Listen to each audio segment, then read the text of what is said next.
Hello and welcome, everyone. My name is Giovanna Scorsone. I'm the Education Manager here at the Aga Khan Museum, and it gives me great pleasure to welcome you here today to today's lecture, An Introduction to the Music of the Balinese Gamelan, with Dr. Annette Sanger and Dr. James Kippen. They're going to be talking to us today about the music and culture of the island of Bali, Indonesia, and they're going to give us a real treat with some musical demonstrations as well, so we're really excited to have them here today. We're so fortunate here at the Aga Khan Museum to have this beautiful auditorium, this space where we can really celebrate the diversity of culture, not only through the physical objects that are preserved through time, but through the intangible arts, the aspects such as music and dance. Through our educational programming, we're able to further our mission to connect cultures through the accessible language of art. Today, we turn our focus to the rich cultural heritage of Indonesia and the music of the gamelan. This is an important subject matter for us as we celebrate the diversity of people and art found throughout the world and showcase how many unique traditions are out there for us to explore and understand. By introducing audiences to the unique performances of live music, dance, spoken word, theater, film, and multidisciplinary arts, we learn to appreciate each other in the spirit of pluralism. And we also play a part in helping to preserve traditions that may otherwise disappear. Before we begin, I'd like to acknowledge the land on which the Aga Khan Museum sits, known as Takaronto, and honor the stewardship, past, present, and future of the Huron-Wendat, the Iroquois Haudenosaunee, the Anishinaabe, and most recently, the Mississaugas of the New Credit. This is a good time to remind you to turn your cell phones to silent, and that there is no photography or video during this event. And now I'd like to introduce to you our esteemed speakers. Dr. Annette Sanger is an ethnomusicologist specializing in the performing arts of Bali, Indonesia. 2 years fieldwork in Balinese villages and several other shorter visits culminated in her PhD. Dr. Sanger was an associate professor of ethnomusicology and taught Balinese gamelan at Queen's University, Belfast. In Toronto, she directs the Balinese Gamelan Ensemble at the University of Toronto and teaches a wide range of courses, including world music, music for theater, performing arts of Asia, music in Islamic cultures, and music and healing. She also performs as a member of Gamelan Gong Sabrang, a Javanese gamelan collective based at the Indonesian consulate in Toronto, and Seka Rat Nadi, a Balinese music quartet. Dr. Sanger is past president of the Women's Musical Club of Toronto, which is a 120-year-old organization presenting concerts of chamber music and providing scholarships to young Canadian musicians. Dr. James Kippen has taught ethnomusicology at the University of Toronto since 1990. He developed an interest in Hindustani music and Javanese gamelan at the University of York in the UK, not here in Toronto, and pursued a doctorate in social anthropology and ethnomusicology at Queen's University, Belfast. He is the author of the Tabla of Lucknow. He has also translated and analyzed several indigenous works from the 18th to early 20th centuries, as well as projects that led to several articles and the book Gudurev's Drumming Legacy. He has contributed to key articles in the Garland Encyclopedia of World Music, as well as a chapter in the popular textbook on ethnographic method, Shadows in the Field. He is the co-editor of Music, Dance, and the Art of Seduction. He plays both tabla and pakaj drums and is an enthusiastic Balinese gender player with the ensemble Sekarat Nadi. We are so fortunate to have their combined knowledge and experience with us here today, and what a treat to have a musical demonstration as well. So please join me in welcoming Annette Sanger and James Kippen to the stage.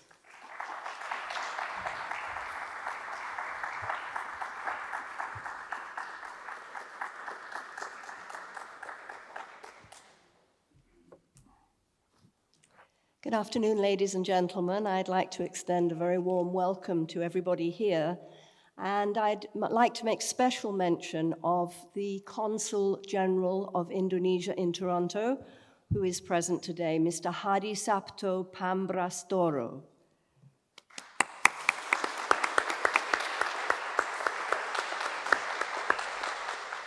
We're very honored because over the years, the Indonesian consulate in Toronto has been tremendously supportive of our gamelan activities. I'd also like to thank the Aga Khan for inviting us to talk and perform here today. So before we start our lecture introducing you to different kinds of gamelan ensembles from Bali, we'd like to start with what we think is the most important thing, the music itself. So we're going to play a piece that's called Rebong, and it represents romantic feminine beauty, and it would typically accompany the character, the princess character of Sita in the shadow puppet play.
Bali is just a small island in the Indonesian Ocean, part of the huge nation of Indonesia that's made up of over 17,000 islands stretching from Singapore in the west to Australia in the east. Bali lies just east of Java, Indonesia's most populated island, with the capital city of Jakarta and the nation's center of government. Indonesia is a vast country with the world's fourth largest population, around 260 million, that gained independence from the Dutch in 1945. Bali's population, too, is increasing year by year and is now around 4.2 million, which makes for a very densely populated island, considering it is just 153 kilometers wide and 112 from north to south, a little smaller than the GTA. Added to that, there are 3.25 million or so tourists who visit Bali each year. Tourism has superseded agriculture as the island's main industry. Bali is very attractive to tourists for many reasons. Its scenic beauty, beaches, verdant rice fields, coconut palms, and mountains. Its tropical climate, warm and friendly people, and vibrant culture. Bali also boasts a plethora of artists and artistic forms, including mask making, painting, stone and wood carved statues, elaborate religious offerings, woven and dyed cloth, dance, drama, and of course, music. Bali is famous for its many kinds of musical ensembles known as gamelan, found all over the island. The word gamelan is a generic term for various kinds of orchestras of tuned percussion. There are more than 25 different kinds of gamelan, differentiated by their size, number of instruments, tuning, repertoire of pieces, and function. In Bali, ensembles range in size from 4 to 40 instruments. The instruments may be made of bronze, which is most common, or bamboo or wood. Some ensembles are very portable and small, while others are extremely large and heavy, so rarely moved. Each gamelan has a unique tuning, so there is no standard such as we have in the West. Musical compositions range from so-called traditional and ageless to contemporary with known and much respected composers. Regional variation is still important in Bali, though increasingly standardization is having its effect. Gamelan music is rarely played purely as concert music. More often, it accompanies dance and drama, and it's integral to the efficacy of the many elaborate Hindu religious rituals performed frequently and ubiquitously in Bali. Although ensembles are often large and perform extremely complex music, there is never a conductor. Instead, signals are embedded in the music or in the form of gestures from one or two of the leading musicians. Gamelan music is performed with musicians seated on the ground, all clad in the same brightly colored uniform of traditional dress. Traditionally, and still most commonly, gamelan musicians are all male. However, for the last 25 years or so, many female groups have appeared, though mixed gender groups are quite rare. We'd now like to draw your attention to some of the common characteristics of the music that's found in all gamelan styles, and we're going to demonstrate these at the instruments.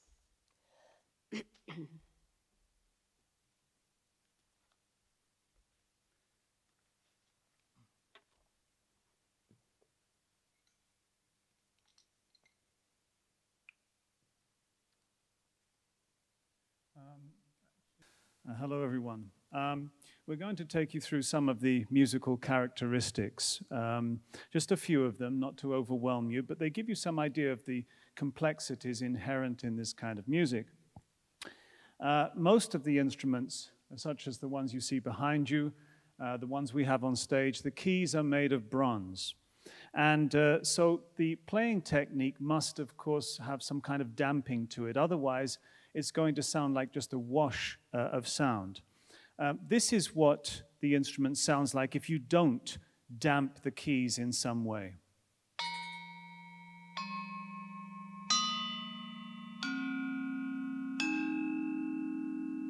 You can hear all the sounds mixing together. What we do is when we play another note, we kind of stop, we damp the one that we've just played and try to create a legato, smooth effect like this.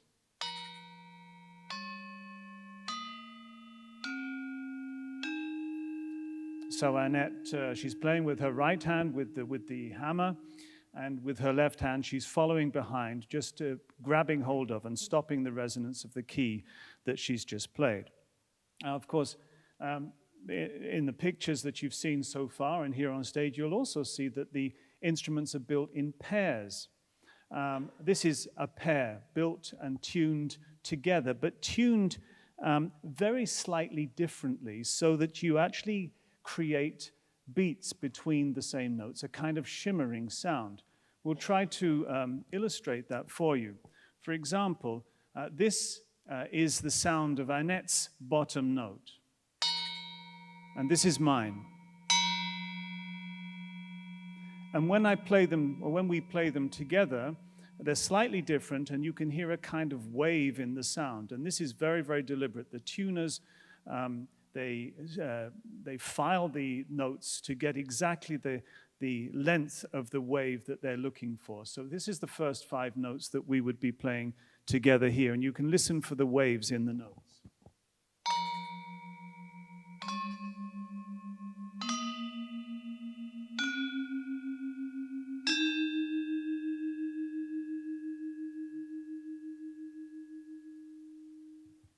And this is a very, very deliberate kind of sound, which gives the ensembles a very brilliant and shimmering effect.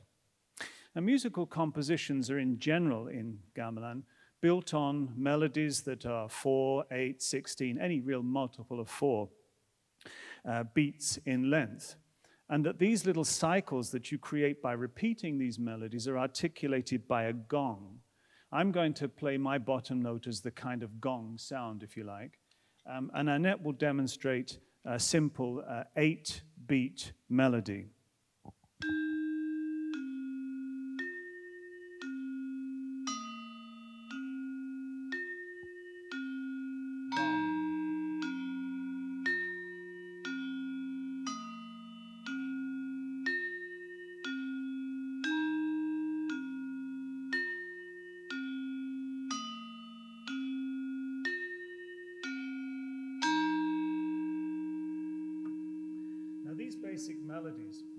These basic melodies are elaborated with parts that interlock. They kind of fit together.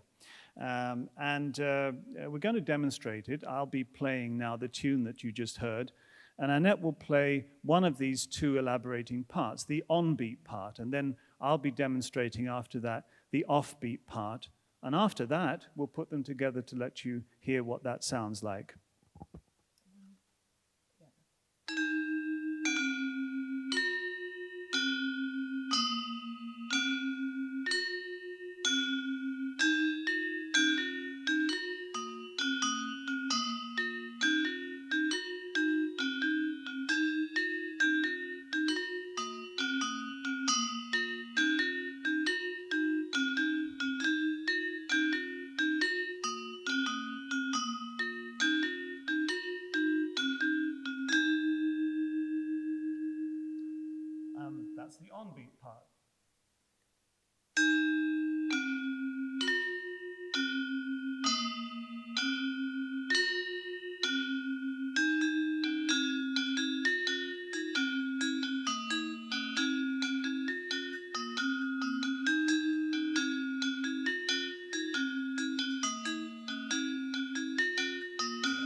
best to put those together. One cycle and then we're in.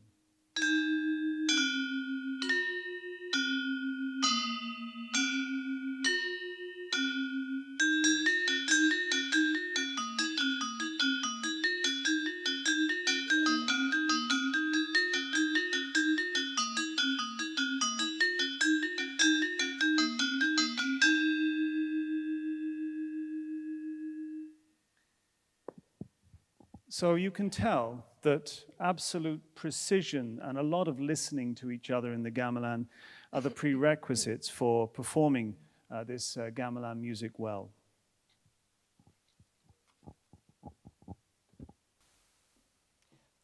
We'd now like to introduce you to a few different kinds of gamelan to demonstrate the variety that exists in Bali. The first one is the Gamelan Semar Pegulingan.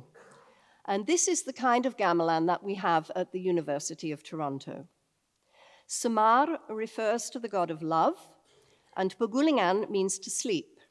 And this gamelan entertained the nobility of former times in their palaces, often while they slumbered away the hot afternoon with their favorite wives, and they had many. It's a relatively high-pitched and sweet-sounding ensemble, befitting the refinement at the palaces in times of yore. It has a 7-tone scale, though most music only uses 5 tones. This music may be played on its own or as an accompaniment to delicate female dances. The instruments of the Semar Pegulingan ensemble include keyed metallophones, or you may know them as xylophones of various sizes and octave ranges, hanging gongs that mark the metrical cycles of the music, rows of small pot-like gongs mounted on frames, cymbals, drums, bamboo flutes, and a bowed fiddle, the rebab. We'd now like to play you a video of the Semar Pegulingan ensemble together with the very refined female welcoming dance, the gabor.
This video also demonstrates how closely intertwined dance and music are.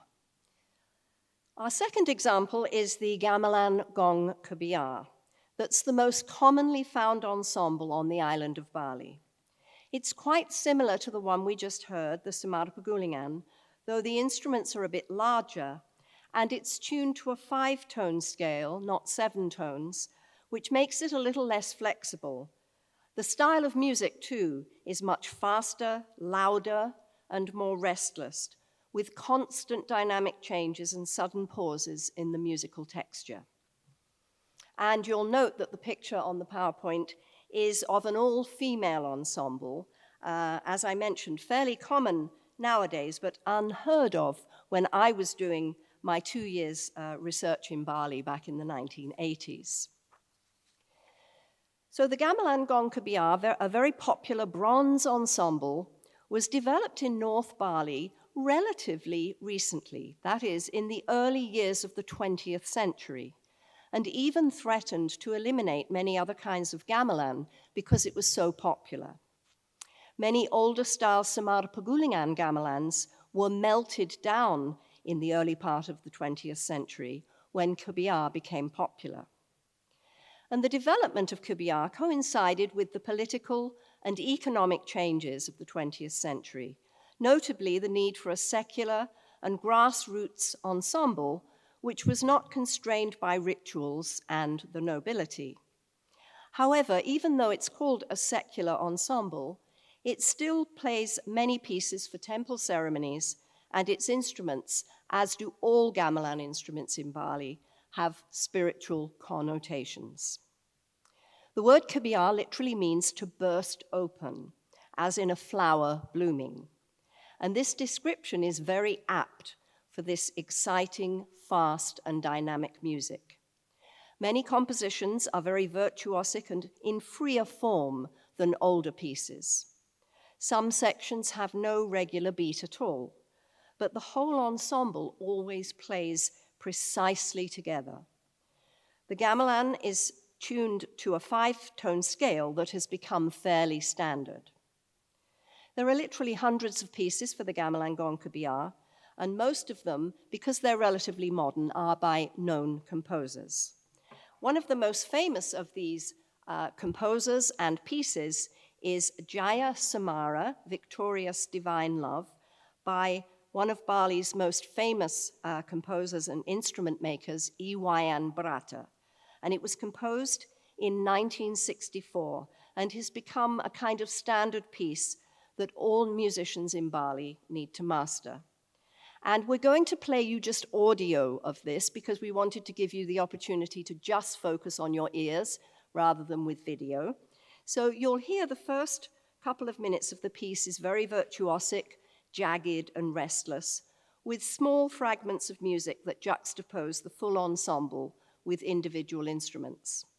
Then, following an extended drum solo, the music kind of settles down into a regular meter, though the texture is dense and varied, with different kinds of the fast interlocking parts that we just demonstrated, ornamenting the basic melody. And then finally, at the end, we return to the typical Kebyar style of the beginning.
So the very fast, dynamic, virtuosic Gamelan Gong Kebyar.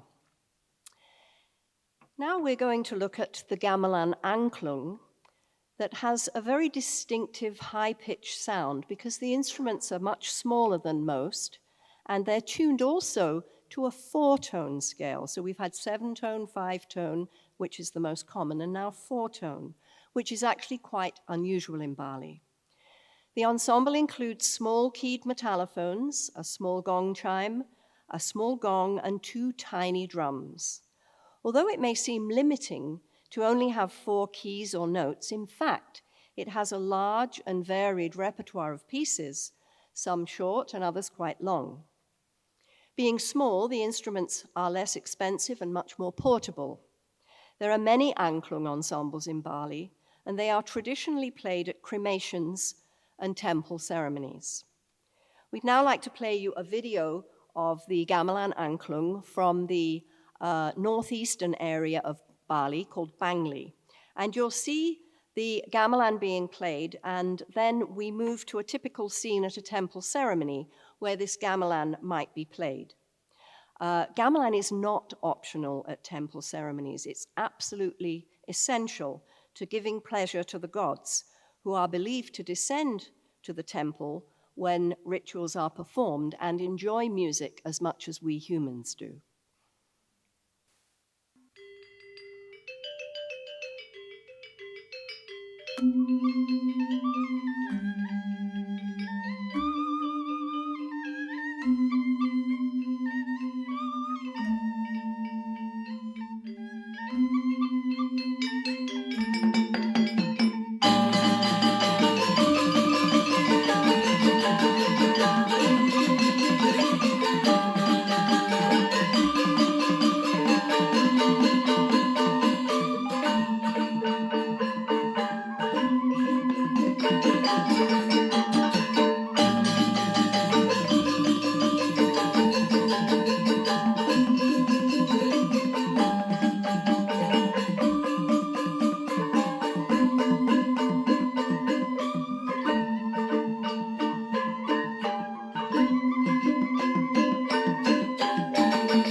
So far, we've had 3 bronze ensembles. We're now going to look at a bamboo ensemble, the Gamelan Angklung.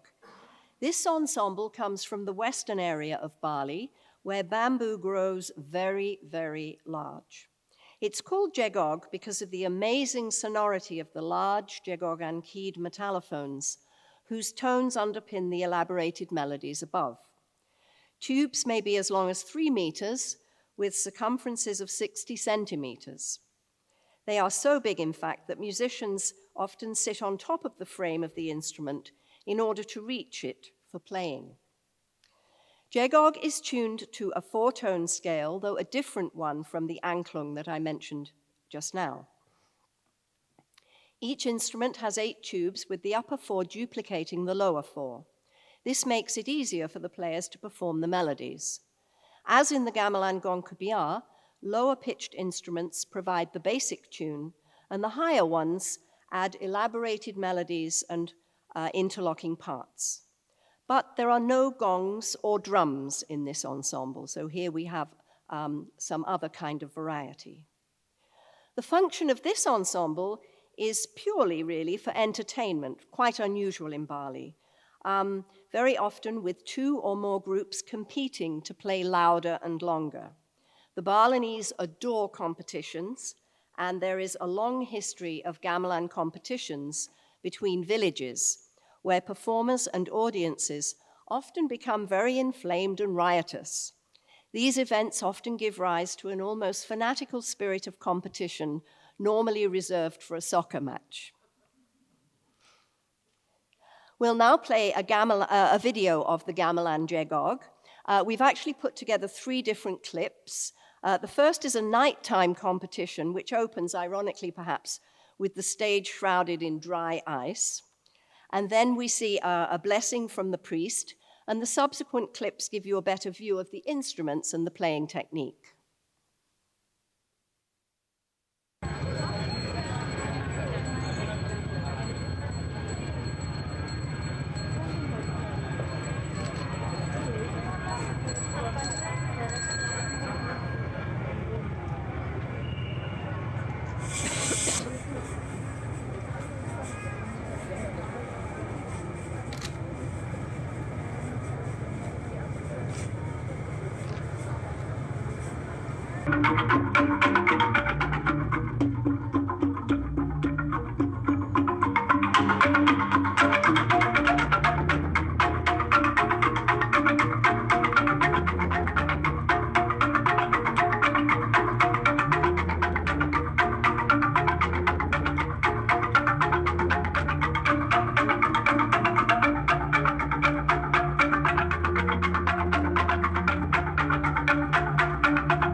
Finally, we're going to move to the Gamelan Wayang, which is the smallest gamelan in Bali with just 4 or even 2 instruments, as we have today.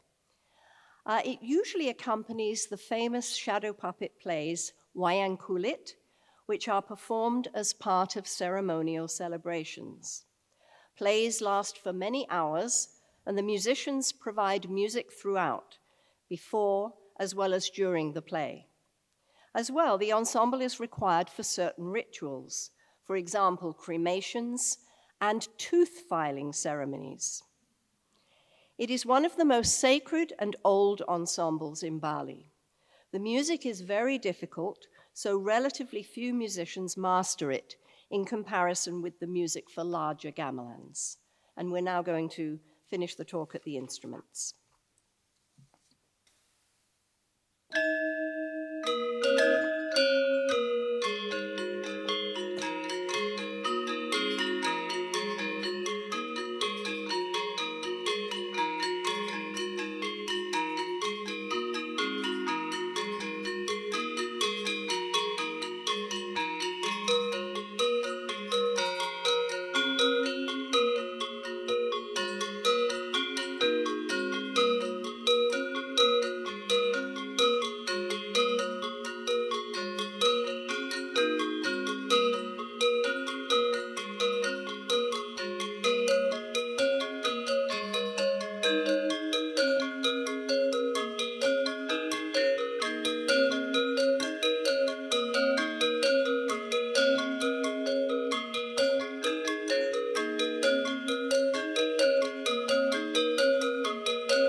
Thank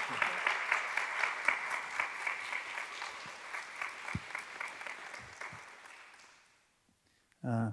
This is back on again. We just played a piece called Dong Kang Menak Bu. It's translated as a frog climbing up a coconut palm. It's kind of cute because we play patterns low, then we transition to a medium-high pattern, and we take the same pattern and we go higher, as if the frog is basically doing this sort of climbing up the instrument, if you like, as a metaphor for the climbing up of the coconut palm. A complete ensemble of Gender instruments is 4, as you saw in a picture just a few minutes ago. 2 of the instruments are at the medium register like this, and the other 2 instruments would be smaller, an octave higher. It's perfectly okay, though, to play just the 2 because the music is complete. And, of course, you can hear we are not just interlocking together, but we're playing various internal harmonies together. We are each playing different parts. As you see, we're using different sticks this time. Before, we had a mallet looking like a sort of horn or a hammer. Here we've got disc-shaped mallets, and we've got 2 of them, which means that the damping that we talked about earlier has to be done by our fingers, the sides of the palm, and the wrists. In general, what we do in the left hand is a simpler melody with much more elaboration going on in the right hand. And pieces range from slow, long, very lyrical, tuneful ones that might accompany certain scenes in a shadow play where the puppets are talking or singing, to very rapid, ostinato-like patterns that repeat relentlessly. For example, when people are traveling from one scene to another or when they are doing battle.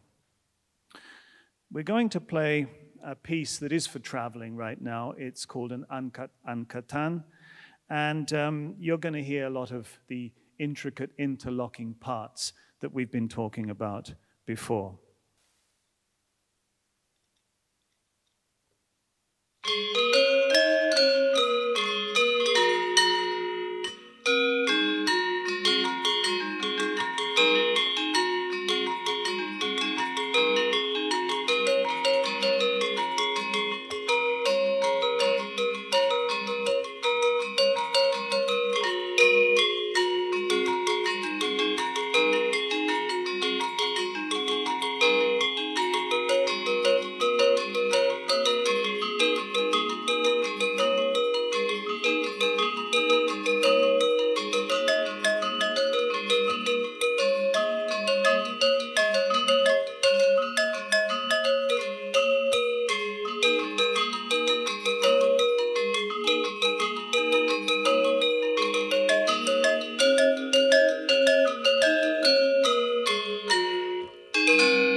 Thank you.